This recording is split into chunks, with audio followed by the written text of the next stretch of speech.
आज का session start करते हैं। मास्टर्स, आज मैं जिस टॉपिक पे बोलना चाह रही थी वो है भक्त के मन में गुरु के प्रति क्या भाव होते हैं।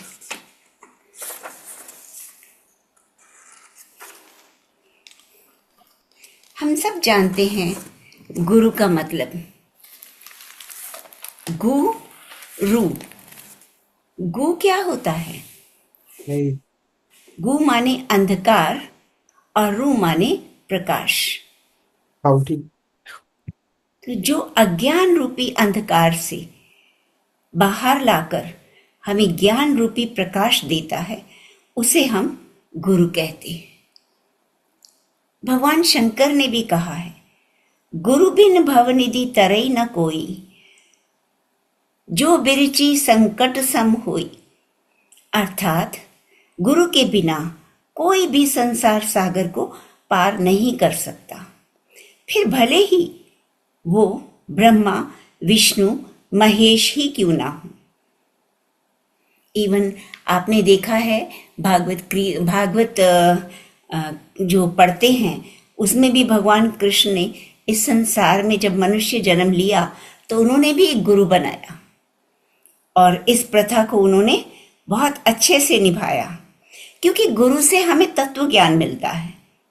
गुरु हमें साधना करना सिखाता है और फिर अंतःकरण शुद्ध होने पर कृपा से हमें जीवन को जीने की कला सिखाता है। तो आज मास्टर्स मैं एक भक्त की ही कहानी बताना चाहती हूँ कि एक भक्त जब अपने गुरु के प्रति या भगवान के प्रति निष्ठावान हो जाता है तो वो किस तरह से अपने गुरु के प्रति अपने भाव रखता है।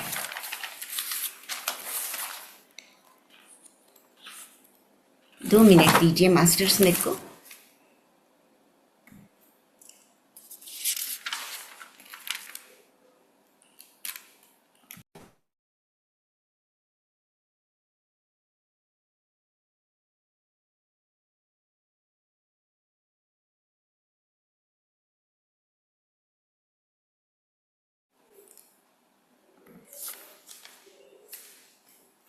तो ये कहानी है एक भक्त की जिनका नाम है रामदास।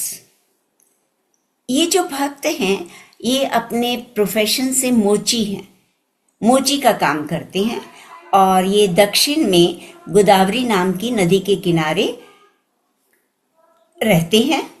एक छोटे से गांव में रहते हैं और अपने कुल की परंपरा को निभाते हुए जो भी उनसे बन पड़ता है गृहस्थ की सेवा करते हैं, या कोई मेहमान आ जाए तो जितना उनसे बन पड़ता है उसकी सेवा करते हैं।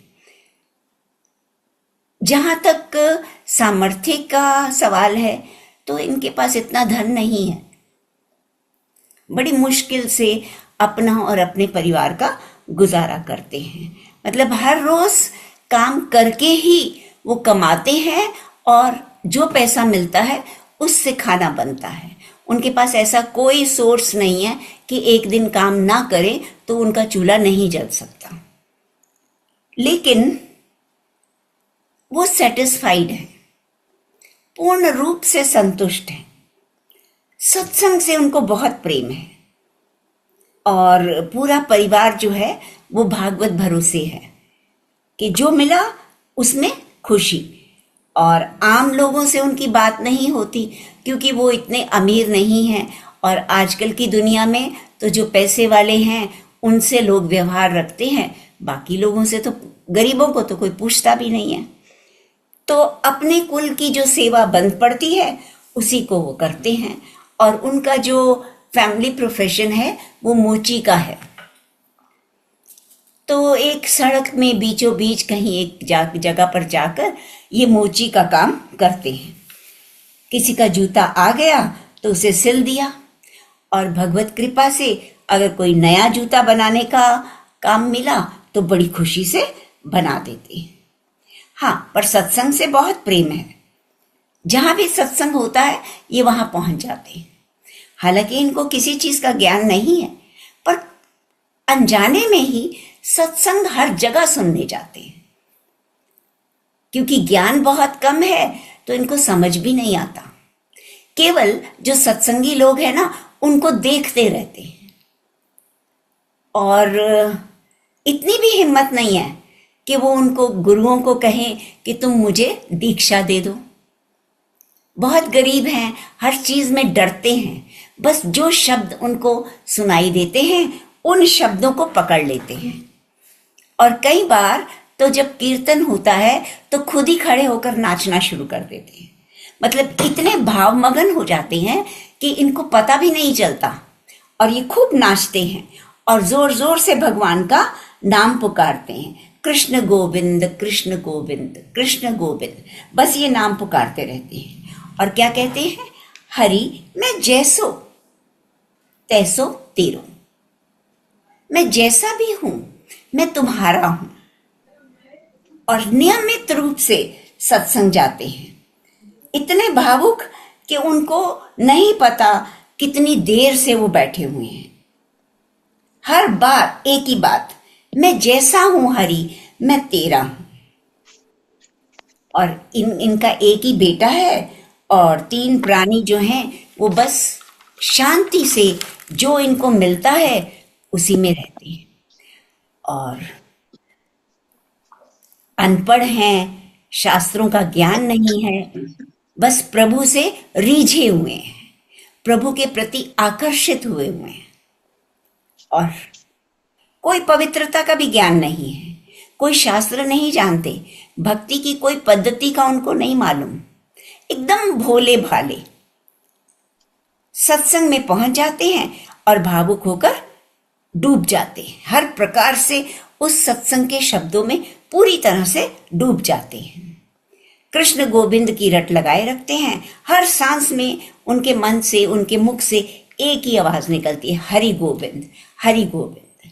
मतलब उनके हृदय में हरि का मर्म समा गया है कि मैं जैसा भी हूं बस मैं तेरा हूं। आंसू बहते हैं, बहते रहते हैं, पर गाते रहते हैं। एक बार क्या हुआ, कुछ चोर किसी अमीर के घर में गए और वहां पर चोरी करने के भाव से गए थे। तो जो महंगा सामान उनको दिखाई दिया वो उन्होंने उठा लिया। उन्होंने क्या देखा कि एक छोटा सा मंदिर बना हुआ है, और वो मंदिर भी सोने का है, सिंहासन मंदिर का सोने का है, और उसमें जो क्या कहते हैं शालिग्राम जी बैठे हुए हैं, वो उनके ऊपर जो छत्र है वो भी सोने का है। तो वो मंदिर का मंदिर पंडित, वो चोर जो है वो पूरा मंदिर उठा लेते हैं, और बाहर आकर जो भी पैसा है वो आपस में बांट लेते हैं, मंदिर को बेच देते हैं। और अब भगवान की मूर्ति तो सोने की नहीं है, मगर सिंहासन सोने का है। तो वो सिंहासन लेकर जा रहे होते हैं, तो वो अपने मन में, लेकिन उनका जो छत्र है वो सोने का है। तो वो जब लेकर जाते हैं तो सारा कुछ तो बेच देते हैं, लेकिन चोर सोचते हैं कि ये जो सोने का सिंहासन और छत्र तो हमने बेच दिया। अब ये सोचते हैं कि ये जो, और वो जो भगवान थे ना, वो भगवान की मूर्ति नहीं थी, वो एक काला पत्थर जो होता है ना, जिसको हम शालिग्राम कहते हैं, वो शालिग्राम के रूप में थे। तो वो सोचते हैं काला पत्थर है, इसका हम क्या करेंगे। इतने में ही वो सड़क पे बीचों बीच एक मोची को देखते हैं जो जूते सिल रहा है। तो वो सोचते हैं कि ये पत्थर इसके काम आ जाएगा, और इससे मैं एक जोड़ा जूता ले लेता हूँ, अभी अभी इसने बनाया है। और वो उसको जाके मोची को बोलते हैं, जो रामदास को बोलते हैं कि भैया ये जो तुम अपने चमड़े को जोर जोर से मारते हो, उसके लिए तुम्हें ये पत्थर बहुत काम आएगा, ये पत्थर ज्यादा अच्छे से काम आएगा। बस तुम ऐसा करो कि एक जोड़ी जूते मुझे दे दो और ये पत्थर मेरे से ले लो। वो बेचारा भोला भाला होता है, वो कहता है कि, और ये भी कहते हैं कि अगर तुम कहो तो मैं जूतों के कुछ पैसे भी दे दूंगा।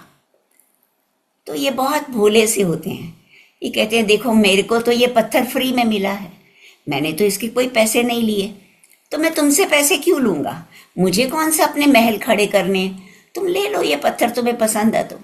वो पत्थर उसको दे देता है। अब वो तो पत्थर ही समझ के देता है, उसकी बुद्धि तो इतनी ही है, लेकिन जो पत्थर लेने वाला है वो एक पंडित है। वो जानता है कि ये वास्तव में शालिग्राम है, लेकिन इस मोची को इसकी समझ ही नहीं है, तो मैं इससे क्या बहस करूं कि ये क्या है और इसकी कैसे पूजा होनी चाहिए, जब इसको पता ही नहीं है तो ठीक है मैं ले लेता हूं। और वो उससे वो लेके आ जाते हैं। अब वो जब पंडित जी अपने घर आते हैं तो वो शालिग्राम को पूरा अच्छे से अमृत से स्नान कराते हैं, बहुत अच्छे से धूप दीप जलाते हैं, आसन पर बिठाते हैं और बड़ी अच्छे से उनको रोज भोग लगाते हैं। श्रद्धा भी है उसके मन में, लेकिन वो प्रेम नहीं है। वो उस शालिग्राम को की पूजा तो करते हैं, चाहते हैं कि मुझे भगवान के दर्शन मिले, लेकिन वो जो भाव अंदर से आता है वो भाव नहीं है उनमें। तो कुछ दिन तो निकल जाते हैं और वो रोज कहता है कि भगवान मुझे दर्शन दो, मुझे दर्शन दो। तो एक दिन भगवान उसके दरवाजे पे आते हैं, एक वैष्णव के रूप में आते हैं और वो अपना देखते हैं कि वो तो वही पुकार कर रहा है कि भगवान मुझे दर्शन दो। तो वो भगवान जो हैं वो इधर जो मोची था, रामदास जो था, वो उस पत्थर का इस्तेमाल कैसे करता था, वो उस पत्थर को अपने दोनों पाँव के बीच में फंसा के उसके ऊपर जूता रख के उसकी सिलाई करता था। अब उसको तो पता ही नहीं ना कि ये शालिग्राम है, इसकी पूजा होती है, तो अपने भोलेपन में वो ऐसे ही करता था, लेकिन हर पल हरे कृष्ण गोविंद का गान गाता था। और यहाँ पर जब ये पंडित जी उस शालिग्राम को घर में लाए तो दूध से स्नान कराया, अच्छा सा आसन बिछाया, उसके ऊपर उनको रखा, रोज भोग लगाता है, फिर भोजन करता है। तो रोज कहता है कि भगवान मुझे आपके दर्शन चाहिए। तो एक दिन भगवान उसके दरवाजे पे आ जाते हैं, पर एक वैष्णव के रूप में, और उससे पूछते हैं कि भाई तू ये क्या कर रहा है, तू अपना काम धाम छोड़ के और ये किस चक्कर में पड़ा हुआ है, एक छोटे से पत्थर को लेके तू ऐसे बैठा हुआ है और उससे क्या मांग रहा है। और ये कोई पत्थर है, ये जो इससे तुम्हें कुछ मिलने वाला तो है नहीं। पर वो जो पंडित है वो अपना उस ब्राह्मण से जब आवाज आती है तो वो उस ब्राह्मण की तरफ आंखें खोल के देखता है और कहता है कि ठीक है, मुझे ये सब चीजें तो नहीं आती, पर मैं अपनी तरफ से इनकी पूरी सेवा कर रहा हूँ। देखो इनके ऊपर तुलसी जी बिठाता हूँ, इनको रोज भोग लगाता हूँ, और एक ही उम्मीद है मेरी कि मेरे को भगवान मिलेंगे। लेकिन उस पंडित के मन में कहीं पे भी ना तो उस शालिग्राम के प्रति शुद्ध भक्ति है, ना ही अपनापन है। और वो जो रामदास था वो क्या कहता था, हे भगवान मैं जैसा भी हूं, प्रभु मैं तेरा हूं, प्रभु मेरे हैं और मैं भगवान का हूं। और भाव विभोर होकर उसकी आंखों से आंसू बहते थे और वो आंसू उसके शालिग्राम पे गिर जाते थे। और उसके मन से एक ही बात, उसको कुछ नहीं पता कि ये पत्थर के ऊपर मेरे आंसू गिर रहे हैं, ये अपवित्र हो जाएगा, ऐसा कुछ भी नहीं मालूम उसको। और वो कृष्ण कृष्ण गोविंद गोविंद गाता रहता था। उसे कोई वेद मंत्र तो आते नहीं थे। तो जब एक दिन ठाकुर जी ब्राह्मण का रूप धर के उसके सामने आए और उस वैष्णव से कहा, किस वैष्णव से? जो वैष्णव उस शालिग्राम को अपने घर ले गया था, उनके घर आते हैं और उसके सपने में आकर कहते हैं कि भाई मुझे तो रामदास के पास पहुंचा दे, तुम्हारा ये जो पूजन है, ये तुम मुझे अभिषेक करते हो, ये मुझे अच्छा नहीं लगता। मुझे तो उसकी सूखी रोटी पसंद है और उसकी जो आह भरी पुकार है ना, मैं उससे मोहित हूं। तू मुझे अपने यहां से लेके वापस उस रामदास के पास पहुंचा दे। तो पंडित जी के तो होश उड़ जाते हैं कि जिसे मैं इतना अनपढ़ और गवार समझ रहा था, प्रभु उससे इतना प्यार करते हैं। उसने एक सोचा कि अब तो भगवान ने खुद आकर अगर ये मुझे आज्ञा दी है तो इसको मैं टाल तो सकता नहीं, मुझे जाना ही पड़ेगा। तो वो क्या करता है, एक सुंदर सा वस्त्र लेता है और उसके ऊपर शालिग्राम को लेकर चला जाता है। और जाने से पहले वो भगवान से कहता है कि भगवान, आपको मालूम है कि आपके ऊपर वो अपने औजार घिसता था। तो भगवान कहते हैं कि जब कोई दिल से पुकारता है ना, कृष्ण गोविंद हरि गोविंद, हरि मैं तेरा, तो मुझे जो सुख मिलता है ना, वो तुम्हारे इन वेद मंत्रों से नहीं मिलता। वो मेरे ऊपर जब चरण रखता था तो मुझे ऐसा महसूस होता था कि वो मेरे ऊपर पूरी तरह से समर्पित हो गया है। तुम्हारे ये जो चंदन, ये कस्तूरी जो तुम मुझे लगाते हो, इसमें मुझे कोई रस नहीं है।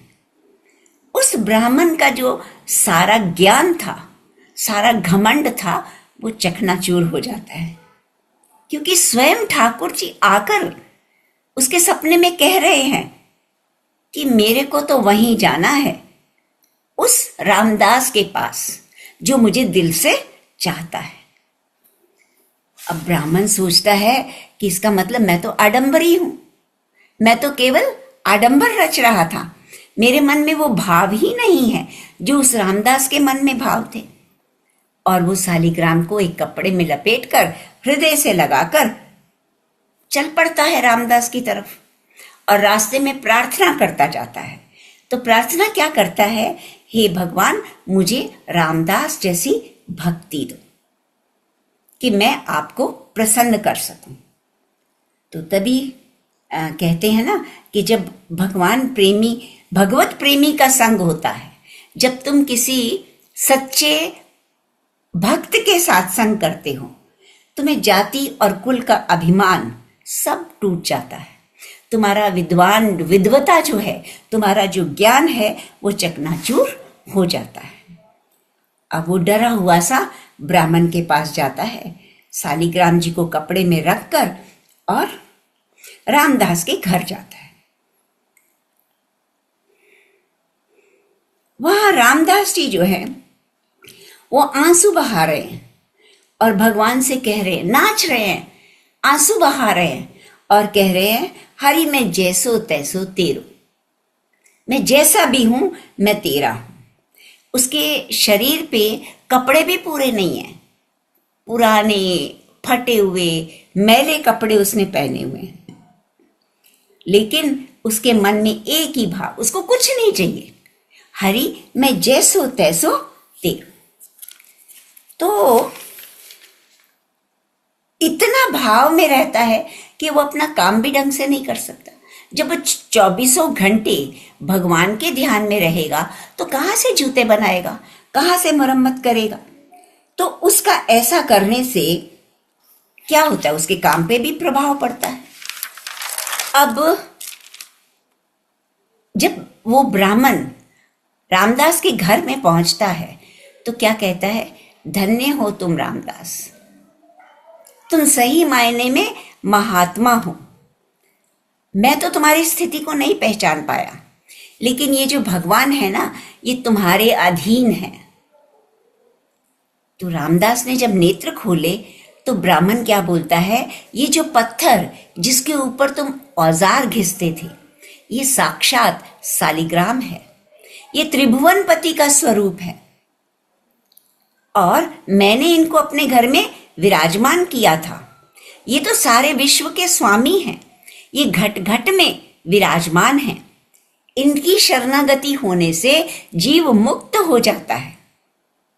और मैंने तो बहुत आडंबर किया, इनको पूरी कोशिश की अपने घर में रखने के लिए, लेकिन तुम्हारी सरलता, तुम्हारे प्रेम से ये रीझ गए हैं। मेरी पूजा, मेरी स्तुति, मेरा भोग इनको पसंद नहीं आया। मेरे स्वप्न में एक वैष्णव रूप धारण करके आए और बोले, मुझे आदेश दिया, रामदास के पास भेज दो मुझे। और रामदास रो पड़ा कि मैं तो महापापी हूं।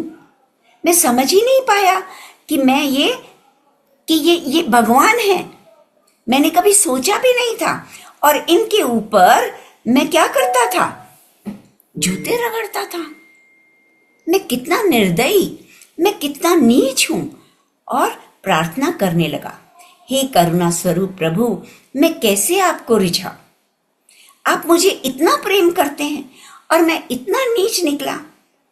तो वो बार बार ब्राह्मण जो है, वो ब्राह्मण को धन्यवाद देता है, उनके चरण पकड़ लेता है कि आपने बहुत कृपा की जो मुझे ये समझाया। लेकिन वो वापस रामदास को कहता है कि तुम्हारे कारण आज मेरा हृदय शीतल हो गया। आज मैं समझा कि असली भक्ति क्या है। और ब्राह्मण के जाने के बाद उन्होंने सालिग्राम को अपने हृदय से लगाया, बहुत रोया, प्रभु मैं जान नहीं पाया कि आप भगवान हैं। घर में जो भी उसके पास कपड़ा था, उसने वो कपड़े का आसन बनाया, सालिग्राम रखे, रूखे सूखे भोजन से भोग लगाया, प्रेम से प्रभु को पुकारा। कई दिन बीत गए। एक दिन उसने कहा कि मैं तो जानता नहीं, लेकिन पंडित जी कह गए हैं कि तुम भगवान हो। यदि तुम भगवान हो तो फिर मुझे दर्शन दो। यदि तुम मुझे इतना प्यार करते हो तो तुम ब्राह्मण के घर में नहीं रुके, वापस मेरे पास आ गए। प्रभु मैं तो दीन हूं, मैं अज्ञानी हूं, मैं नीच हूं, मैं दुर्जन हूं, अपवित्र हूं, पर प्रभु आपका ही हूं। मुझे कोई सदाचार नहीं आता। यदि आप ब्राह्मण के घर से वापस आए तो मैं समझा कि आप मुझसे सच्चा प्रेम करते हैं। तो फिर ये छुपा छुपी का खेल क्यों? मुझे दिखो, मुझे अपना स्वरूप दिखाओ। कैसे होते हैं भगवान? कैसे हो तुम? मैं तुम्हें प्रत्यक्ष देखना चाहता हूं। अब मेरी बेचैनी को दूर करो। हे करुणा सिंधु, हे दीन बंधु, हे कृष्ण, मैं तो तेरे हाथ बिक गया। अपनी कृपा से मुझे दर्शन दो। ऐसी प्रेम समुद्र में बहने लगा। कभी रोता है, कभी नाचता है, कभी विकल होकर प्रभु को पुकारता है, और प्रभु भी उसकी पुकार से विकल हो गए। वो प्रार्थना कर रहा है कि मैं ऐसा बालक हूं जो चांद की उम्मीद लगाए बैठा है कि मुझे चांद चाहिए, और चांद उसको कैसे मिलेगा? मैं समझता हूं कि आपको पाना बहुत कठिन है, पर अगर आपने दर्शन नहीं दी तो मैं प्राण त्याग दूंगा। मैं आपके बिना नहीं जी पाऊंगा। तो प्रभु एक वैष्णव का रूप धारण करके आते, और रामदास जो भक्ति में नाच रहा है, रो रहा है, मुस्कुरा रहा है, भगवान उसे देखकर हंसने लगते हैं और उसकी भक्ति भाव में इतने रीझ जाते हैं। अरे भाई, और उसको कहते हैं कि वो तो वैष्णव रूप में आया ना, भगवान का रूप तो डायरेक्ट नहीं है। तो कहते हैं अरे भाई, क्या ये नाच कूद लगा रखी है, ये क्या शोर मचा रखा है, काम धंधा छोड़कर ये क्या कर रहे हो? अरे रामदास एकदम आवाज सुन के देखता है, आंखें खोल कर देखता है कि कोई वैष्णव भक्त उसके द्वार पर खड़े हैं, साष्टांग नमन करता है, दिव्य मूर्ति रूप तिलक लगा हुआ है। उस वैष्णव से बोला कि मैं तो महामूर्ख, अत्यंत नीच प्राणी, मेरे से तो अपराध ही होते रहते हैं। मैं क्या बताऊं, मुझे तो कुछ ज्ञान भी नहीं, मन का मैं कुटिल हूं, विद्या बुद्धि है नहीं, पवित्रता का मात्र लेश मात्र भी नहीं। पर जब से ये मिले तब से कुछ बेचैनी सी हो रही है। तो वैष्णव ने कहा, तुम इन्हें भगवान समझकर पूजा कर रहे हो? तो रामदास बोला, हाँ, ये भगवान है, क्योंकि वो ब्राह्मण बोल गया है, इसलिए मैं प्रार्थना कर रहा हूं कि मुझे आपके साक्षात दर्शन दो। हालांकि मुझे तो पूजा विधि नहीं आती, सेवा नहीं आती, बस जैसा मन में आता है बोल देता हूं। क्या दीन दयालु प्रभु मेरे पर रीझ जाएंगे? और जोर जोर से रोने लगा। तब वैष्णव रूप भगवान ने कहा कि भाई, बाकी सब तो ठीक है, पर भगवान के दर्शन का भाव तुम्हारे मन में जो आया है सो ठीक नहीं है। देखो, बड़े बड़े देवता, ऋषि मुनि कितने कालों तक तपस्या करते हैं, ध्यान करते हैं, समाधि लगाते हैं, उनको तो दर्शन मिलते नहीं, और तुम कैसे उम्मीद लगाए बैठे हो कि मेरी बात मानो और अपना काम धंधा करो, थोड़ी देर भजन साधना कर लिया करो। वैष्णव की बात सुनकर उसका दिल टूट गया और आह भरकर बोला, क्या मुझे भगवान नहीं मिलेंगे? उसकी आंखें खुली की खुली रह गई और बोला, आप तो ठीक कह रहे हैं, पर मैं क्या करूं? अब मुझसे जिया नहीं जाता। उसकी इस आस्था को देखकर भगवान मुस्कुराने लगे। वो रामदास बोला कि मेरे हृदय में तो बार बार ख्याल आता है कि प्रभु मुझे अवश्य मिलेंगे, दर्शन देंगे। मैं उनके उस रूप को देखना चाहता हूं जैसा शास्त्रों में बताया गया है। जैसे एक सुहागिनी स्त्री केवल अपने पति को ही देखती है और उसी को भगवान मानती है, उसी तरह मेरा हृदय अब केवल प्रभु के लिए है।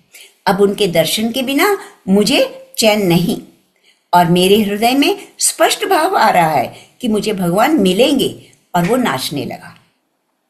तब वैष्णव रूप भगवान बोले, बेटा रामदास, तेरा जीवन धन्य है। देख, मैं वैष्णव रूप में तेरे सामने खड़ा हूं। रामदास ने आंखें खोली तो वो वैष्णव उसे भगवान श्याम सुंदर रूप में दर्शन दिए। अनंत कोटि सूर्यों का प्रकाश, तेज प्रकाश, उसकी आंखें नहीं खुल रही। वो आनंद समुद्र में डूब गया कि स्वयं भगवान उससे बातें कर रहे हैं। बस उस भगवान की यही खासियत थी कि वे किसी न किसी रूप में आते हैं, पर जब हम विकल रूप से उन्हें पुकारते हैं तभी वो नजर आते हैं। और उसका सारा घर प्रकाशमयी हो गया। बार बार उनके चरणों में गिर पड़ा, तन्मय स्थिति हो गई, बार बार उनको आंखों में बसा लिया। यहाँ उसका शरीर पूर्ण हो गया। वहां उसने अपना शरीर छोड़ दिया और वो भगवान का पार्षद बन गया। तो यहाँ पर मैसेज एक ही है मास्टर्स, कि यदि हृदय में तन्मयता और प्रेम हो तो भगवान कभी रुकते नहीं। बस हमें वो प्रेम पैदा करना है, उस प्रेम से उस ईश्वर को पुकारना है। तो थैंक यू मास्टर्स, जो मैं समझ पाई वो मैंने आपके आगे रखा। आप अपने विचार, अपने एक्सपीरियंस ऐड कर सकते हैं। Thank you so much.